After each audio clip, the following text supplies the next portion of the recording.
I want to start out by saying that what is an icon and a legend to us is a friend to you, and my deepest condolences to you. Thank you. Thank you so much. It's been an interesting road revisiting his music and revisiting your relationship getting ready for this interview. And I think when my entire life, when I thought about DMX, I thought about you, I thought about Swizz Beatz. But I know that your connection even goes before the music you made together. How did you first meet DMX? Oh man, I met DMX when I was probably about 15, through my Uncle Wa, who started Rough Riders, the label, which is, our family business. And I remember he had this cassette tape, and he said, "Man, this is going to be our first artist, DMX."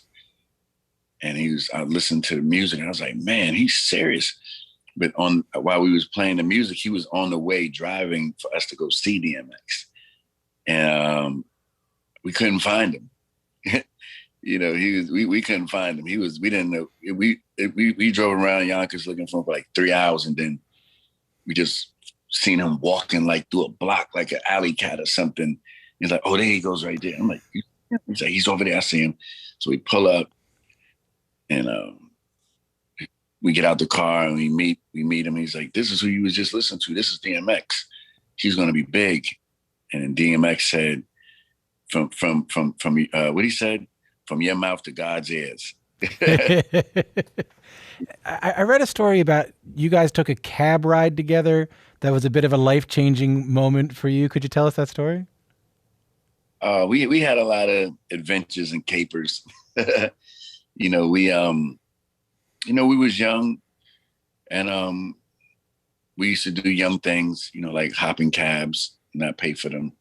But this one day, my energy told me not to do it. We didn't even need to do it. We had money in our pockets. So I'm like, "Man, like, you hop this cab, we got to run, we got to do all these different things." I just wasn't in the mood that day. And X was like, "Let's not spend the money if we don't have to," And I was just like, he knew I wasn't scared or nervous by this point. So it wasn't about that. And then something made me just put my hand under the seat, and the driver of the cab had a weapon under the seat. And I showed X, and it was just a game changer because, that guy could have definitely harmed us for sure for that move. And, thank God we didn't do it. We took the cab ride and paid for it. But even just through that story, I can tell there was a great trust between you. Big trust. Big DMX trusted me with his life. I can honestly say that. Like he was a real brother, and I trusted him as well. And it wasn't a transactional relationship. It wasn't a transactional friendship. It was a real brotherhood to where, we slept on floors together and everything. And that's why this album meant so much to me, because, when I look at the blessings that I have, and I look at my brother not being where I feel he should be, or definitely where he felt he should have been, I couldn't really sleep good with that. I wanted to get him, because I know with a little bit of focus, he can be at the level he needs to be. And that's why, we had him do verses so he can get his flowers and he could feel the energy of the people, because a lot of artists, they need to feel the energy from the people, to want to take it to the next level. So he felt that energy from verses. And then we stayed in LA, and that's when we officially started the album. You said something interesting there. You said it wasn't, I think I'm paraphrasing a little bit, but you said people weren't seeing him as great as he was. What do you mean by that? I mean, he just wasn't at the top of his game, on the musical side. We didn't get no real music from him like that. I mean, he's on the theme song of The Godfather of Harlem. That's a good one. People love that song. But imagine, which we have now, imagine if he was curated. Imagine if he was polished up for today's times and music, and his body was back in shape, which we was about to get into. He was about to go into an extensive workout plan for 2 months before we dropped the album. We didn't get to do that, but it was a plan behind this, and the plan was to get X back to number one. Let's hear a little bit of the music from that record.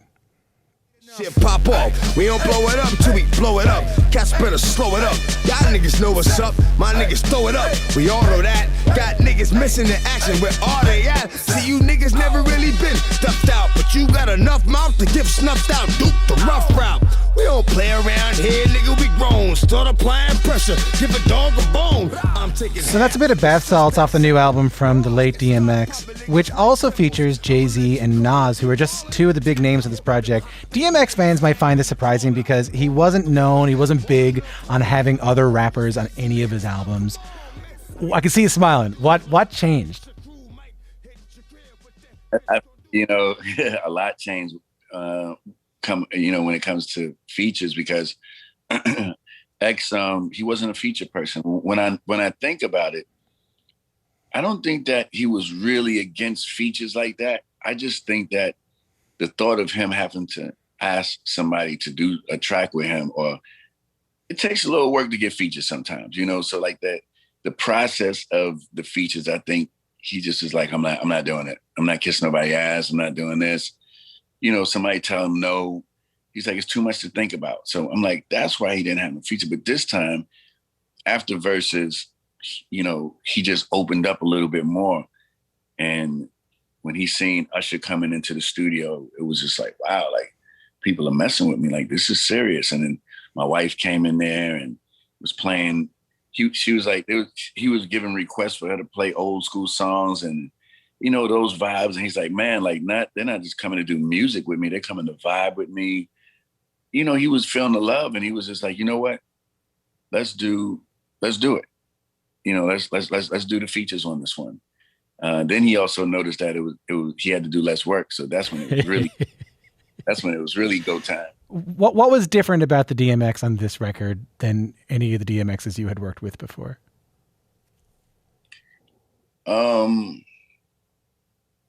He was very, very, very focused. Really? Like the other DMX would want to get in and rush out and go about his business. Like he came and he stayed, and to the point where I'm telling him, like, we're done, right? And he's like, no, I know, I'm just chilling. I'm like, okay. Because my thing was to not make it feel like work, to make it feel like fun and respect his time. I want to play another song. Take a listen to this. I'm pulled in opposite directions. My life's in conflict. That's why I spit words that depict the convict. Man, if you're not able to see what I'm saying to you, then you're not able to be. It's like reading the Bible to a baby. Some of y'all get it, but most of y'all don't think I'm crazy. I ain't never gave a fuck about what you think. What you think don't matter. You think your shit don't stink, man. It hurts when people that I love don't want me. Want it all from me, then think they can judge me. Like this is Q. I'm Tom Power. The song you're hearing right now is called Hold Me Down by the late DMX, featuring Alicia Keys, the aforementioned Alicia Keys. It's off Exodus, the new album from DMX. I'm speaking with the album's executive producer, close friend, brother of DMX's, Swizz Beatz. You spent a lot of time with DMX working on this new album, on the bulk of his previous albums. What do you remember about the first song you recorded with DMX? Well, I can't really remember the first song, but I can remember the first song that the world went crazy for, which is Rough Riders Anthem. And I just knew that we had something different, and X didn't want to do that song, by the way. He lost a bet to my uncle, and that's how he had to do the song. What do you mean? Yeah, he lost the card game, and he just didn't want to do the song. Because he wasn't feeling the beat, he wasn't feeling the record. And but everybody else knew that it was something different and he should try it. So instead of him having to pay my uncle the money that he lost in the game, my uncle was like, I don't even want the money, just do the verses to the song. And he went and did the verses to the song. And because he lost the bet, but in actuality, he won the bet. Yeah, I bet he was grateful that he lost that bet. Yeah, that was a hell of a bet to lose. Did he have any rituals or anything he needed to do when he was recording? Well, he always would pray, and he was always conscious about the energy around him. Like, it could be a person in the room not doing anything, if that person's spirit bothered X, that person would have to leave. You know, he was just very conscious of what he felt. You know, he didn't fake a front for anyone. The morning before DMX passed, actually the day before he passed, we devoted part of this show to talking about DMX and the way that the music industry, the media, even us as consumers have historically mistreated artists who have struggled with drug addiction. I'm curious to know what you think here. How was his addiction handled by the music industry? It went up and down, you know, but the thing that people got to understand is that, you know, that wasn't by choice. You know, he was technically poisoned at 14 years old, you know, with somebody laced what he had. And he didn't know, you know, and he's been fighting that since 14. So the first day that you ever heard a DMX record, he was fighting. You understand? So I watched my brother fight from the time the world heard him, from before the world heard him to now, you know, and it's sad because he didn't choose that. You know, he was violated, but he still fought so hard to give us what we know him as, you know, from his artistry, from everything. And I'm proud of him. You know, I'm proud of him for doing his thing. You know, I'm happy that he's getting his rest now for sure, because I've seen him fight every day. That's why in the song, Hold Me Down, he says, you know, every day I laugh, every day I cry, every day I live, every day I die. Used to wonder why. Now I enjoy the rain. Can't live without the struggle. Can't live without the pain. I just want to be heard. F my name. My words will live forever. F my fame. You know, like, those are real words, you know, on that whole song, like on Hold Me Down. Like, I think that you listen to that second verse, I'm pulled in opposite directions. My life's in conflict. Like, that was for real. You know, he said, it hurts when people that I love don't want me, want it all from me, then think they could judge me, treat me like I'm ugly, but I ain't never been a dummy. Those are words. It's funny when you hear him talk about love there and acceptance. And you've said that DMX got a lot of love from his fans, but it's the other love he was looking for that he didn't get enough of. What's that other love? I think, you know, from family members, from friends, people that was really close, you know. That's why he loved his fans so hard, because he wasn't getting a lot of that love in the places he was looking for.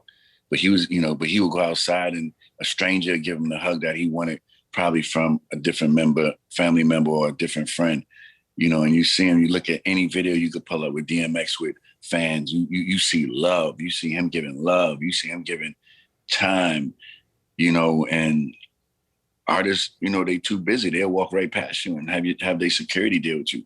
X moved his security out the way. He didn't even like security. You know, he's like, let me be with my people. I'm a man of the people. We always say that. What made him great? I think what made him great was his spirit. You know, he was a very good guy, most generous person I ever met. You know, his music was hardcore, but his heart was soft and pure. You know, his very pure heart. And he had good intentions for everybody. His music was vulnerable too. Absolutely. You know, DMX's final album drops this Friday. There are obviously legions of fans waiting to take it in. What are you hoping the last album you worked on with your friend adds to his life and legacy?